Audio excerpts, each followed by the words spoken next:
Dear Heavenly Father, we are so grateful, Lord, for this day that you've given us. We're so grateful for all the people here in this class who are here to learn about counterfeit Jesus. But we're really here to study about who Jesus is and then see how other religions use him and reframe him in their own ways. And so, Lord, as we go through this class here today, we pray, Lord, that you open our hearts and our minds to hear what we have. Hopefully a lot of it will be repetition, that people will know, maybe some things that we can actually teach people here. And so we just are praying, Lord, that you are here with us, sitting here in this classroom with us, helping guide us and direct us in all that we do. And we ask all this in the name of your Son, Jesus Christ. Amen. Okay, so for those of you who don't know me, my name is Ed Gardner. I've been on staff here for 2 years, maybe 3 years. I don't know, something. I'm part-time. I retired from the IT industry, and I was a long-time member here for about 10 or 11 years. I left about 8 years ago, left our church here when Pastor Sam, our previous pastor, retired, and he went off to the old East Dallas to restart a church. So I moved down there with him. We left, sold our house in Plano, moved down there, and helped restart a church down there in old East Dallas. Got that up and going. It's been going well. He wanted a 2-year commitment out of us, so we gave him a 2-year commitment, but he didn't let us go for like 5 years. It takes a lot longer than you think to start a church up again from 5 or 6 guys that are just left running a church. So it took a long time, but it was a wonderful experience. So when we got done with that, we're like, okay, we thought that might be the church we stay at, but it wasn't. It's a really young church down there. They started with a pastor, and they're not necessarily staying Baptists, I think. So we kind of stepped away from them, and so we came back up here. And so they put me on staff. I'm supposed to work 15 hours a week, part-time, salaried. Think about how that works. So that means they just get to use me for however long that they need me to do. So anyway, but I'm excited to be here today. So today we're going to talk about Counterfeit Christ. So hopefully you guys have heard the announcements and everything about what we're talking about. So we're looking at how our world religions, how other world religions reimagine or refigure, redo Jesus into something that they can put into their own religion. And so that's what we're going to talk about. But before we start talking about what all these other religions, we want to make sure that we want to know who Jesus is. Because if you want to start comparing all these other religions and what they do with Jesus, we need to make sure we understand how does Christianity view Jesus. As a Baptist church here, we are a Bible-believing church here, so what we believe about Jesus comes straight out of the Bible. If you have questions, if you got thoughts, I've had people, even the other night, I had somebody ask me, well, what about this here? I said, well, what does the Bible say about that? And so that's where we go to. So what we're going to talk about here, the Jesus we're going to talk about is going to come out of the Bible. Tonight, we're going to talk about the Old Testament part of it. Next week, Joshua or Lance will be, Logan will be talking about doing it from a New Testament perspective. And then following that, we're going to have somebody who's going to come talk to us about how Jesus has been viewed over the years. Basically through the church. What has the church done with Jesus? And once we have that background, then we can start looking at these other religions. So, let's see, where's my clicker? So you guys should all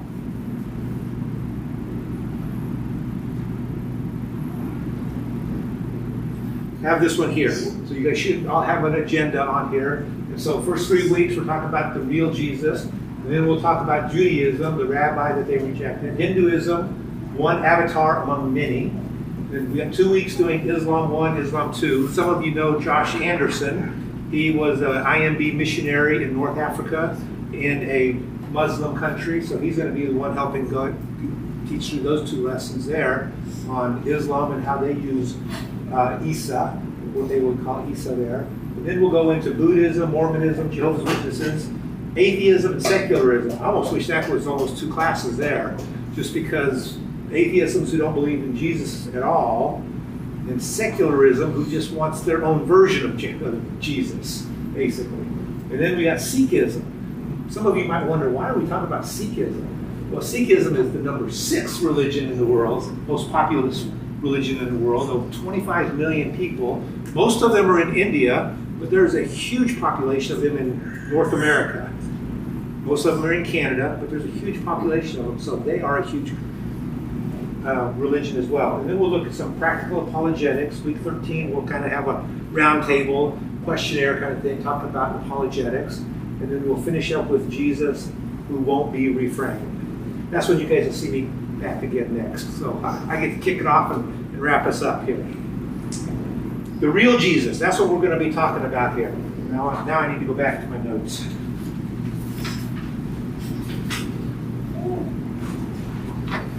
And my computer.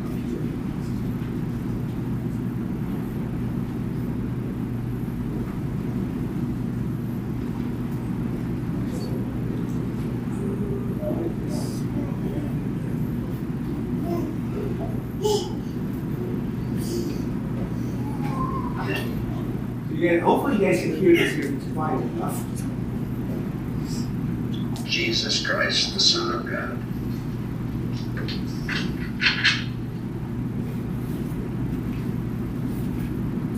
Jesus was my son. Buddha was my son. Muhammad, Moses, you, the man who said there was no Roman being, was my son.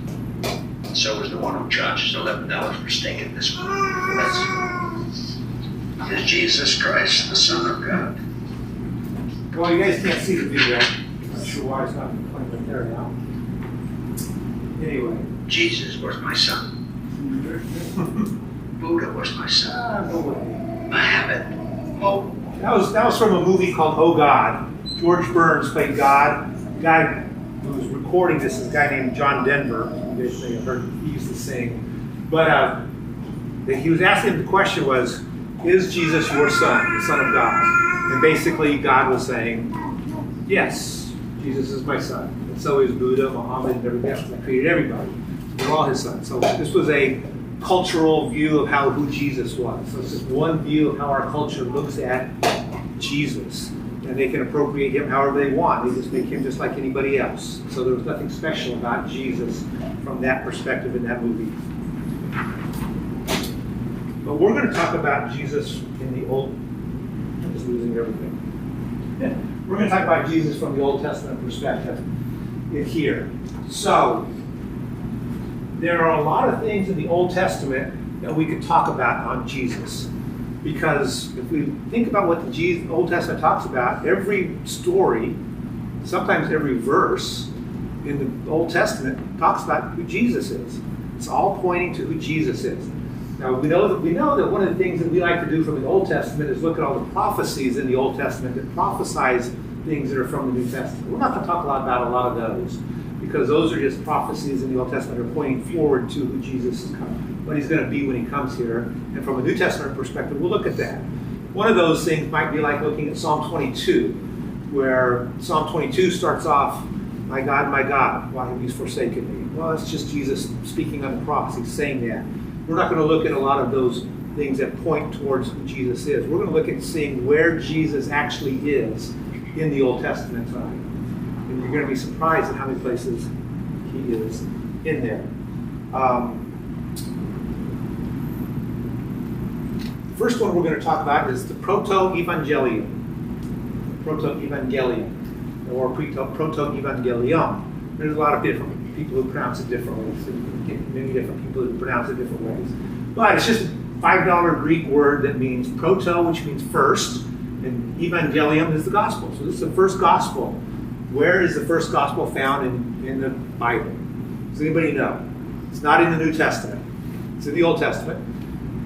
I guess you could all guess that one, because that's what we're talking about. Does anybody know where it's found at? First place the gospel message is proclaimed in the Old Testament. I got one guy smiling over here like he knows the answer. Genesis. How do you know that? He's very smart. That's why I figured. Yes, Genesis. Genesis chapter 3. I will put enmity between you and the woman, and between your offspring and her offspring. He shall bruise your head, and you shall bruise his heel. Does anybody know where this happens at? Huh? In the Garden of Eden, yes. Genesis 3, in the Garden of Eden, right after they ate of the fruit that they weren't supposed to have, and they had a nice little conversation with Satan, right? And then they tried to hide from God, and then God found them out, and found out what they did. And this is his words to them. He said, so the I there is God. I, which is God, will put enmity between you and the woman.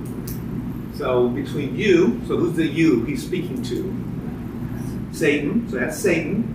So God says, I will put enmity between you, Satan, and the woman, Eve, and between your offspring and her offspring. He shall bruise your head, and you shall bruise his heel. So what is enmity? So we're going to take this verse apart a little bit here, just to make sure we all understand what this is saying. What is enmity? Pardon? Conflict.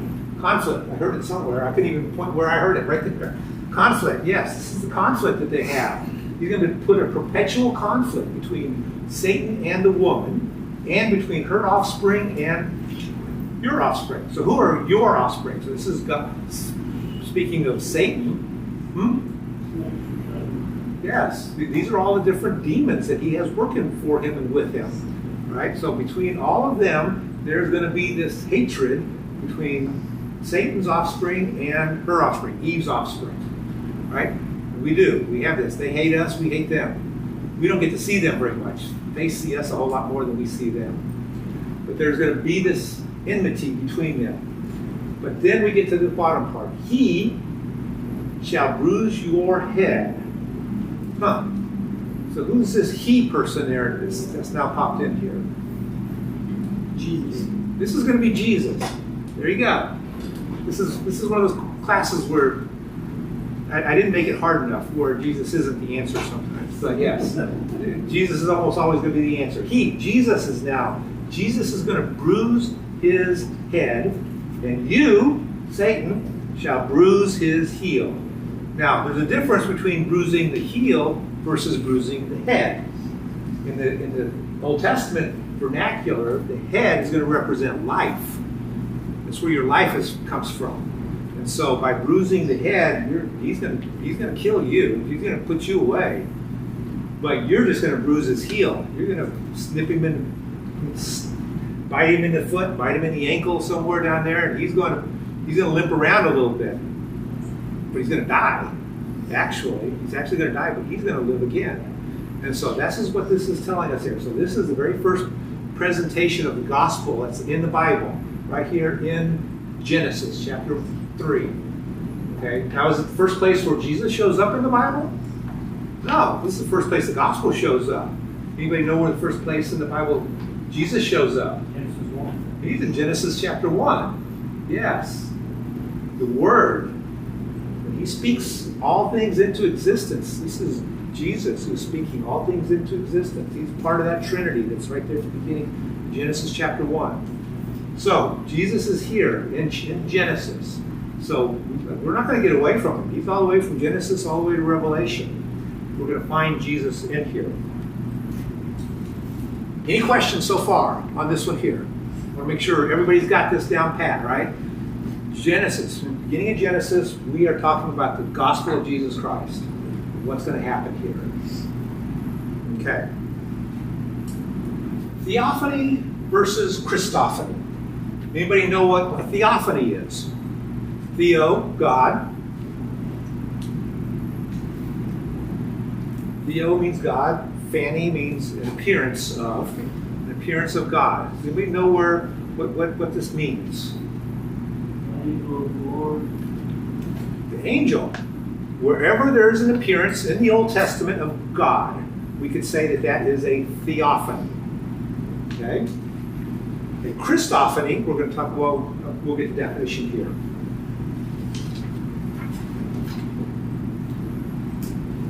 I think I keep hitting the button. Theophany comes from the Greek word theos, God, phanom, to appear, and refers to any manifestation of God in a form perceivable by humans. That humans can see, often involving dramatic or miraculous elements such as fire, clouds, thunder, or angelic appearances.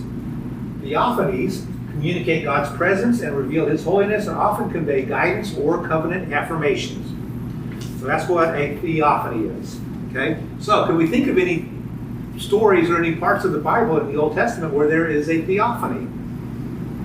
I'm going to look to this side of the classroom. The burning bush. So the burning bush is definitely a theophany. God is showing up there in the burning bush. Okay, how about this part of the room? Okay, The fire, the pillar of fire that led the Egyptians. The pillar of fire that's leading the Egyptians out of Egypt. How about this part of the room? Not the teacher. Anybody but the teacher. There's a smoking fire pot with Abraham. Smoking fire pot with Abraham. Yes. Making the covenant, making the Abrahamic covenant, right? Okay, now you can go with yours. No, I'm not going to say anything now. Now I'm going back around the other way. Oh, okay. Because I'm not done. Well, the parting of the Red Sea. The parting of the Red Sea. Where's the Theophany? Where was God? Where did we see God in that parting of the Red Sea? He told them it would happen. Oh, he did say it was going to happen. So is that a theophany? Did we actually see God in that? Or is that what we're going to talk about, one of the other things we're going to talk about? I don't know. You tell me. Well, how many people think the parting of the Red Sea is a theophany? That God shows up there. We can, perceivable, that God shows up in a form perceivable by humans.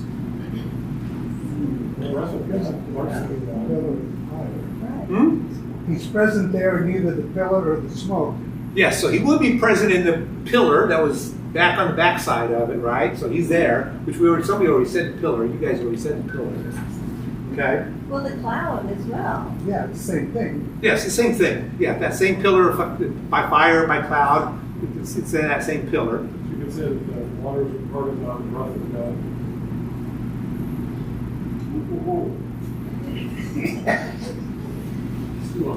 Okay. Okay. Thank you, Brady.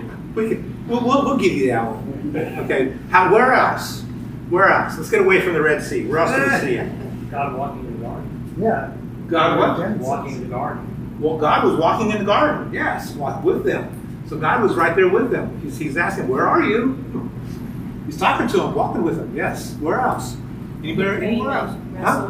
When he came and wrestled with Jacob. Oh, yes, wrestling with him. Okay, very good. So those are all theophanies, okay? So sometimes it's showing up in fire, clouds, thunder, or an angelic appearance, some type of appearance, a human appearance. Okay, so those are all different ones that we have. So, as we talk about those, what do we learn about Jesus? Jesus sometimes shows up in these, right? Sometimes Jesus is there in these theophanies. Not always. Sometimes it's just going to be God the Father. Sometimes it's going to be God the Spirit blowing the water around there, we're going to say, right? Because he was hovering over the waters at one point in time. Okay, so we've got those.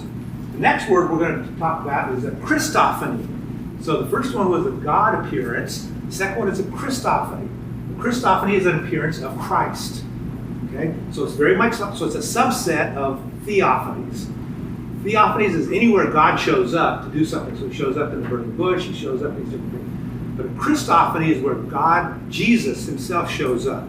Okay, so it's a subset of theophany, specifically referring to appearances of the pre-incarnate or resurrected Christ.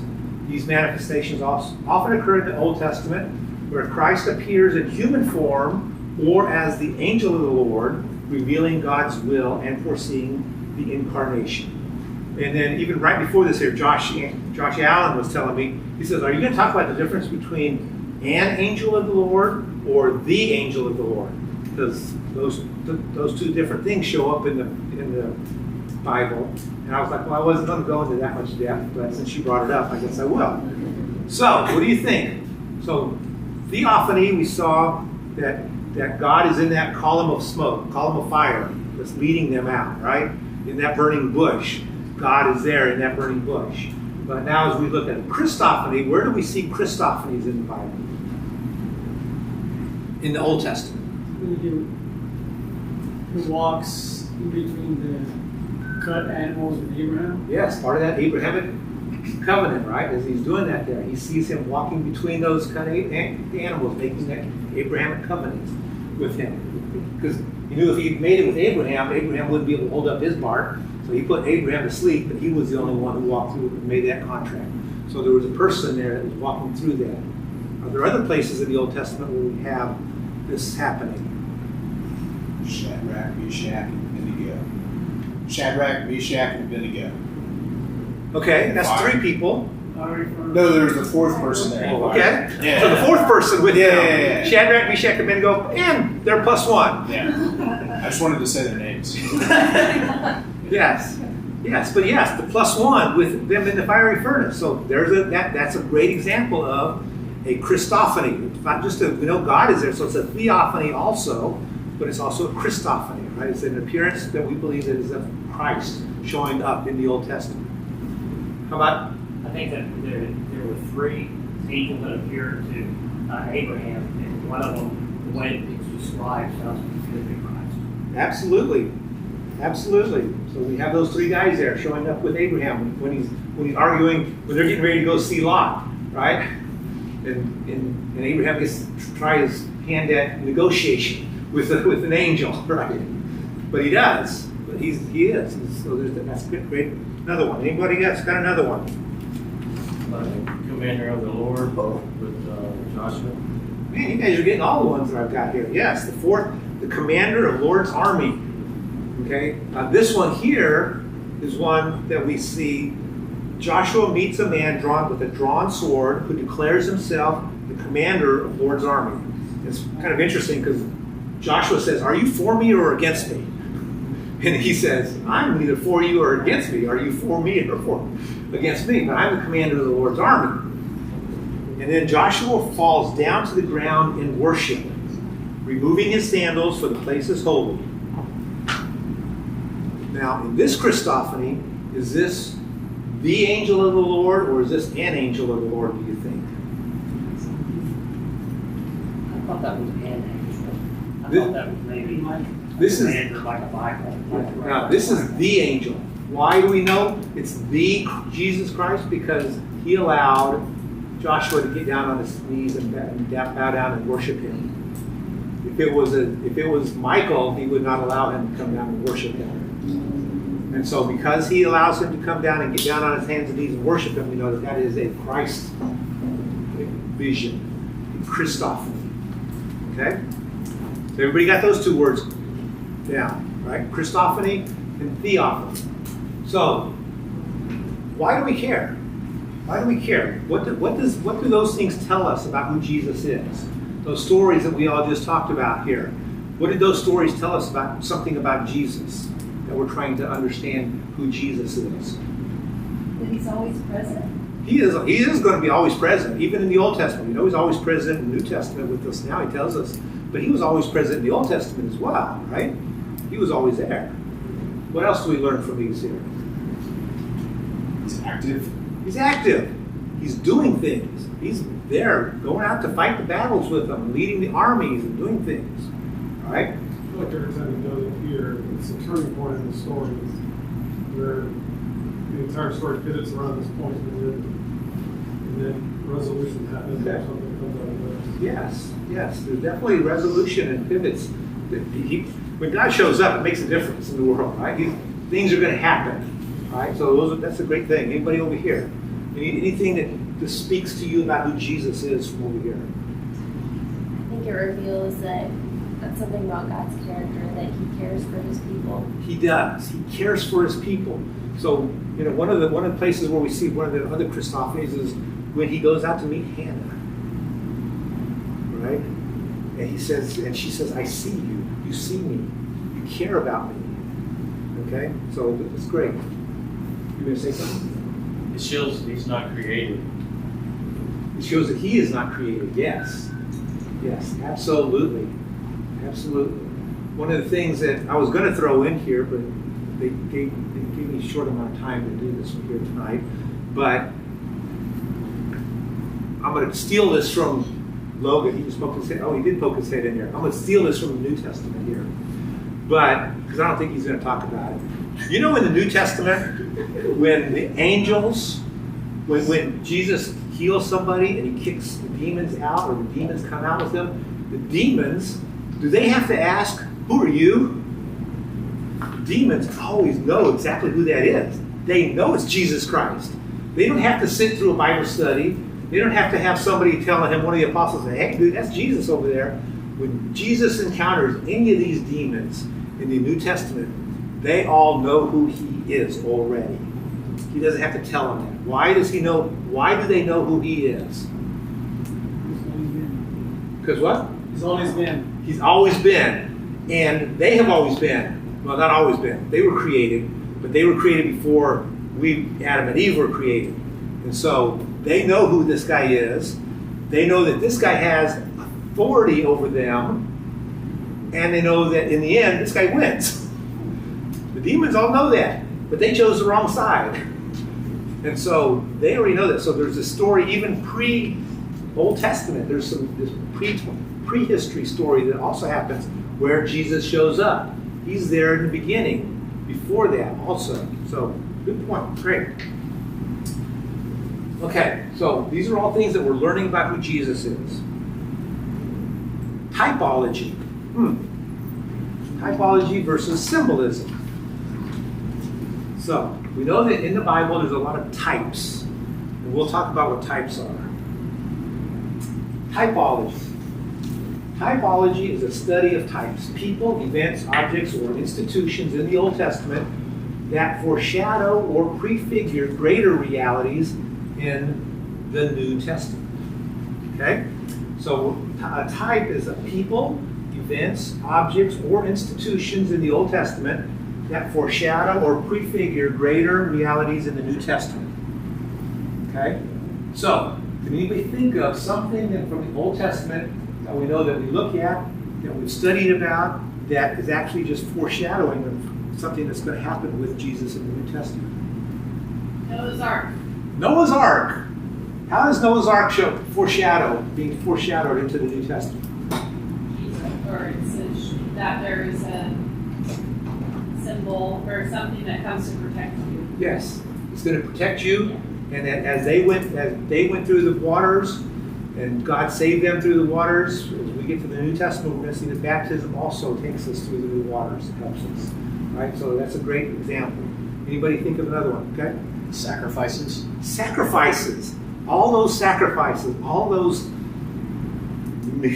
was going to say thousands, all those millions and millions of cows and sheep and goats and rams that were all sacrificed for people's sins. Because if you start thinking about all the people that are out there and all the sins that we do, we can think there's a lot of sacrificing going on out there, right? So all those sacrifices in the Old Testament are types that foreshadow what Jesus is going to do on the cross to take care of all of our sins once and for all, right? So great, good one. Anybody else? King David. King David. How does King David foreshadow to the New Testament? So he's like he's not prototype, but he's a king, an imperfect king pointing to the perfect king. He is an imperfect king pointing towards the king, and we know that God is going to use him and his line, the lineage of David, which is actually also the lineage of Judah, to carry on, and Jesus is going to come from there.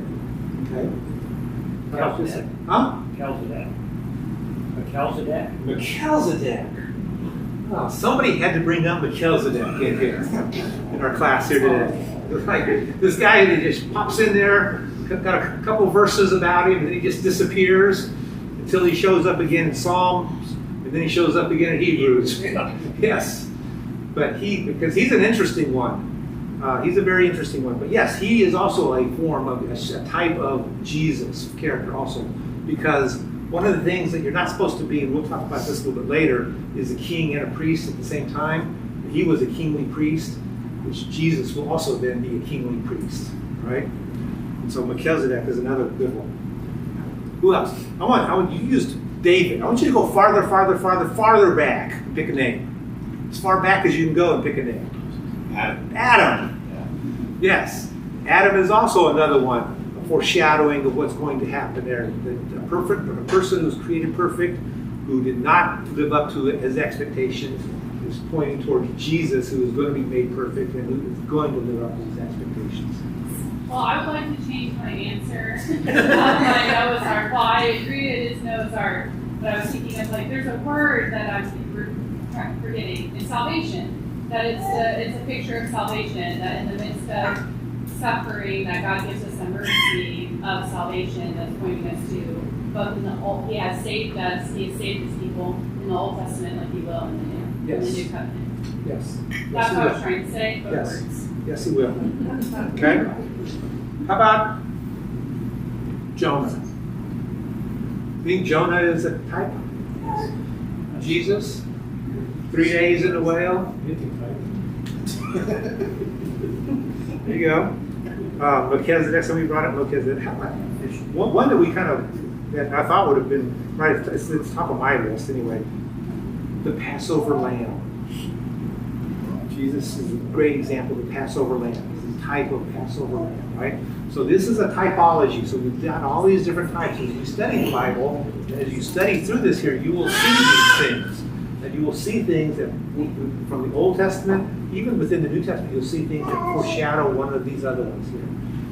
Okay, so it's a typology. The other thing we have is symbolism. So symbols use objects, actions, or imagery to represent abstract ideas or spiritual truths. In the Old Testament, symbols often carry deep theological meaning. Okay? So, what do you think that some of those symbols from the Old Testament that might point us towards Jesus are? When God killed the animal and covered Adam and Eve with his skin, the animal skin. Yes. Yes. Very good. Very good. Covered that up. That animal skin there's huge implications there. If you really want to spend some time going down a really big rabbit hole, you can go down that one there. Just study about that skin and about that first blood, because that was also the first blood that was shed.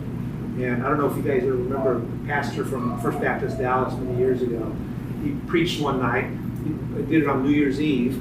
He preached for 6 hours, and it was called The Thin Red Line. And he followed that line. It starts with that blood of that animal that died. And he followed that red line all the way through the Bible. He preached for 6 hours. It started 6 p.m. and preached till midnight. And just did that there. You could find it on tape somewhere. I did find it once. I didn't listen to the whole 6 hours. I only just a couple hours of it. So what's another one? What are some other abstract ideas, options, imagery that we know that's going to go from the Old Testament all the way up into the New Testament? Is it the snake that being lifted up? The snake being lifted up. Very good. Yes, that one can go in a couple different places. That one can go also as a typology, because that's a type of Christ that's being raised up there. But there's also other imagery behind just the snake and the lifting up of the cross there, right? So we've got a couple different imagery items going on with that one there. So very good. Did I hear one? Did I see one coming up from over here somewhere? Martin, fire. Fire is a great imagery, right? What is fire a great image of? The presence of God. The presence of God. Pure, the purifying presence of God, right? So fire is a great one. All the articles in the tabernacle. All those articles in the tabernacle, they all have significance, right? And they were all taken off into Babylon. Some of them came back. One of the big ones that didn't come back is what? The Ark of the Covenant. It didn't come back, but gosh. For anybody in here doing the Abide reading plan that our church does? We're reading through Revelation right now. Yeah, we got to read through that there. As he looked up in there, he saw, and there was the Ark of the Covenant. He saw that, right? In Revelation there. So it's in the temple there. So in the end, it doesn't have to go look for it. We know where it's at. I mean, we know where that one's at. How about, somebody mentioned Noah's Ark. Was there any symbolism coming out of that one there? Salvation. No. but is there a symbol? A rainbow. I didn't even think of that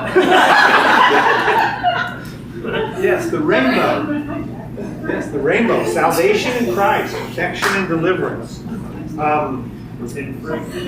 Yes, God's promise never to do that again. We also have light. We have water. We have the tabernacle. We've got bread. Bread is used a lot of different places. Melchizedek, what does Melchizedek come? Bread and wine. Oh my gosh, how much closer can we get to Jesus Christ there, right? The different things. So there's all these different symbols that we have. Now we have to be careful. We have to be very careful though with symbolism. That we don't put too much stock into different things and trying to force things into being symbols of something that maybe they're not really symbols of, right? So we've got to be very careful when we use symbolism. But it's a great way, because when we do get it right, there's deep theological meaning behind those things. I think it's also worth talking about just the geology of the land itself. God usually teaches people very often. The what? The geology of the land. Oh, yes, the geology of the land. Just the land itself, even. I remember the first time I took Old Testament, the very first time I took the Old Testament class, 1/3 of the class was on just the land. It was all about the land, because that land is so meaningful to the Israelite people, to the Jewish people. God gives them that land. Where He puts them on that land. God created that land. And it is such a big, huge piece of what it means to them. So that's why when we think about even today's world and what's going on in the world around us, why that piece of property is so important for those people that are in Israel right now. Because that land is so important, because that's the land God has given them. So there's such meaning and deep theological meaning behind that land there. Okay, moving on. We might actually do this here. Melchizedek. So we talked about this guy here. He's already brought him up. I was going to flip through this here if nobody brought him up, but he is a type of Christ. So he is not only a Christology, but he is also a type of Christ, and he's also represents the priest king, that's what we're getting ready to go into next. What is a priest and a king? But we also have the bread and the wine. You can read more about him in Genesis chapter 14.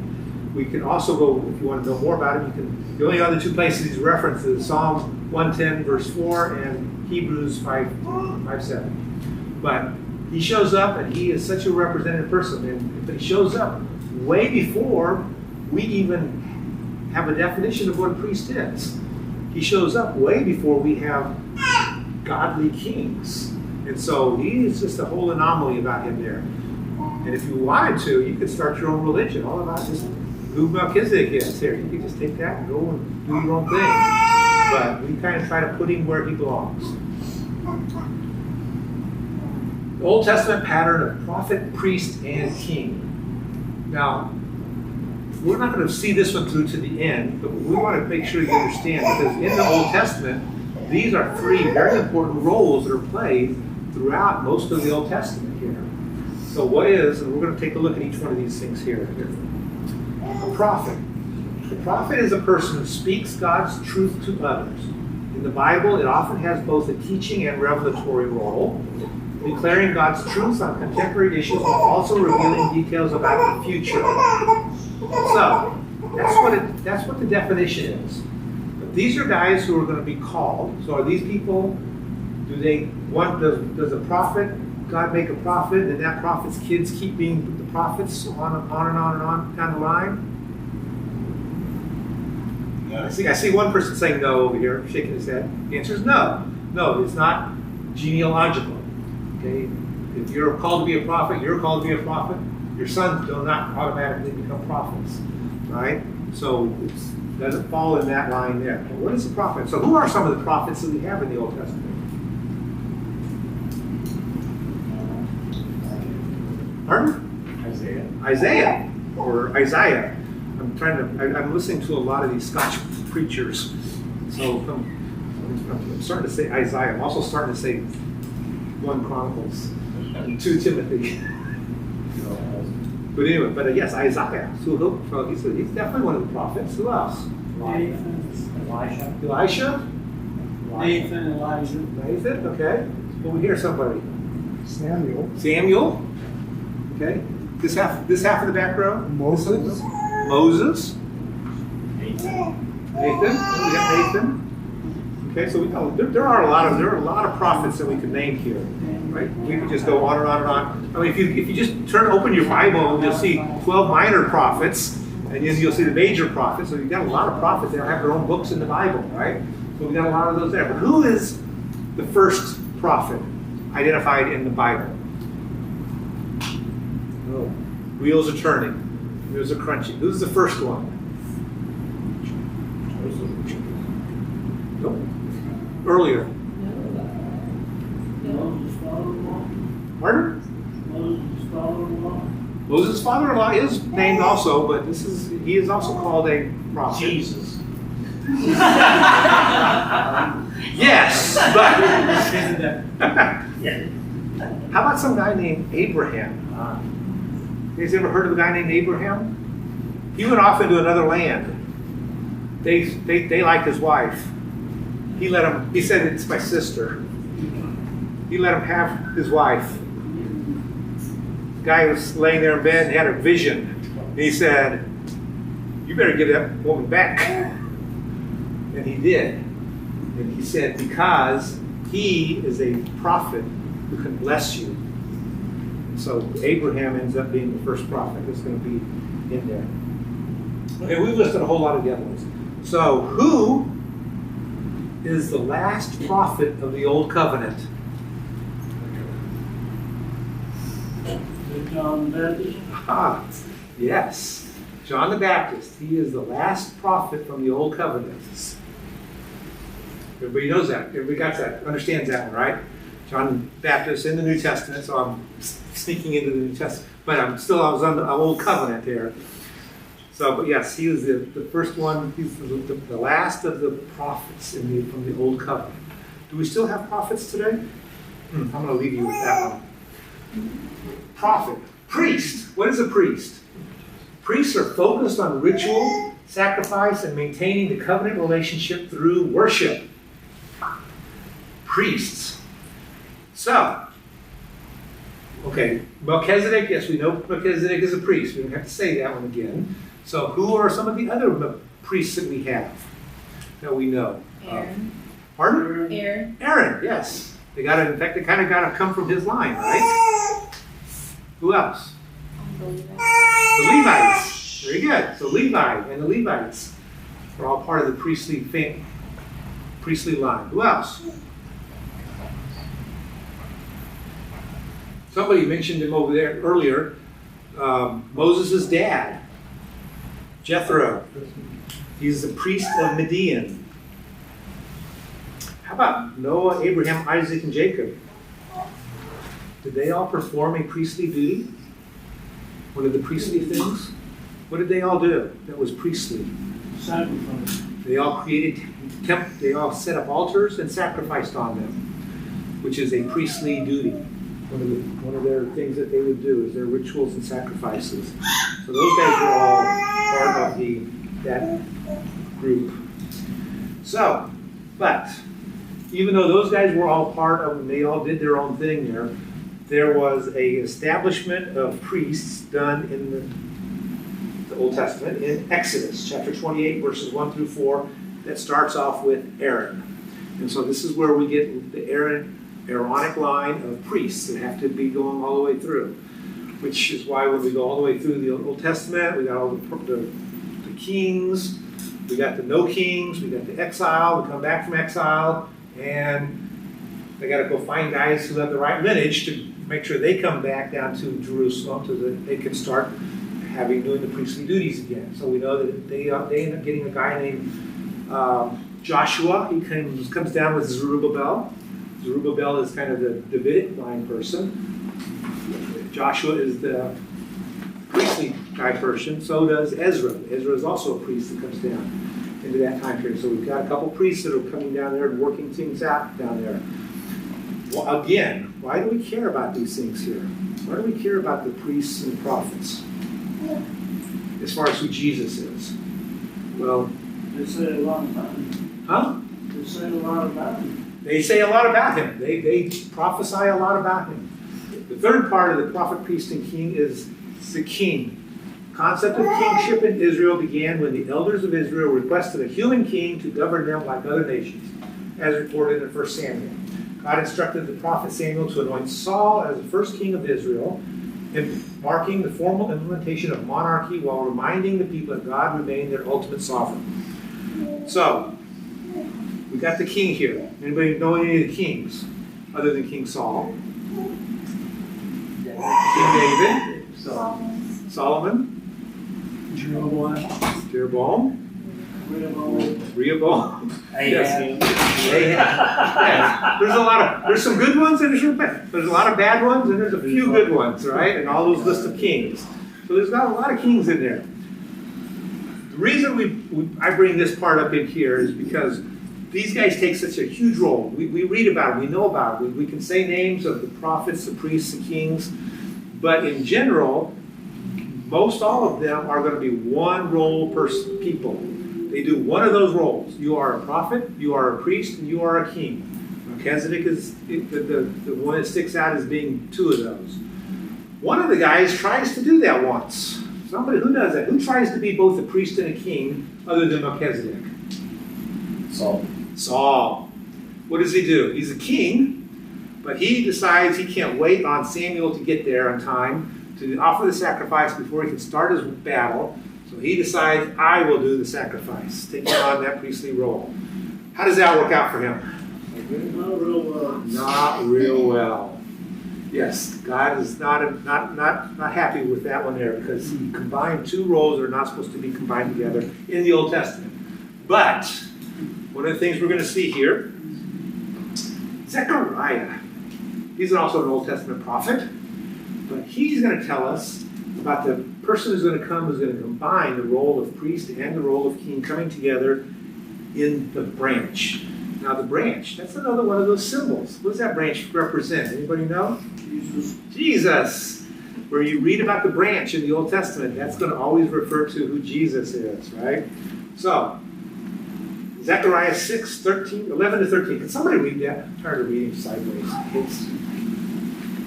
Somebody got a good reading voice? Take from them silver and gold, and make a crown to set on the head of Joshua, the son of Jehozadak, the high priest. Say to him, Thus says the Lord of hosts, Behold, the man whose name is the branch, for he shall branch out from his place, and he shall build the temple of the Lord. It is he who shall build the temple of the Lord, and shall bear royal honor, and shall sit and rule on his throne. And there shall be a priest on his throne, and the council of peace shall be between them both. Yes. So what's happening here? We got the priest sitting on the throne with the crown. So we have the combination of the king and the priest coming together, and this is a prophecy that he has. He's seeing in his prophecy Joshua, who is the priest. He's putting the crown on him. So this is all symbolizing what's going to happen in the New Testament, which is where Logan will pick up next week. Well, that's not where he'll pick up, but he'll get there. But we're seeing it from the Old Testament. Those things there, those three roles that were very big parts of what the Old Testament's about. Prophet, priest, and king. They're supposed to be separated, but we know that they will come together, all together in one person in the New Testament. So, the summary. What did we learn? I was wanting to 5 minutes, get 3. What did we learn? What have we learned about who Jesus is from the Old Testament? Hopefully something, or I failed.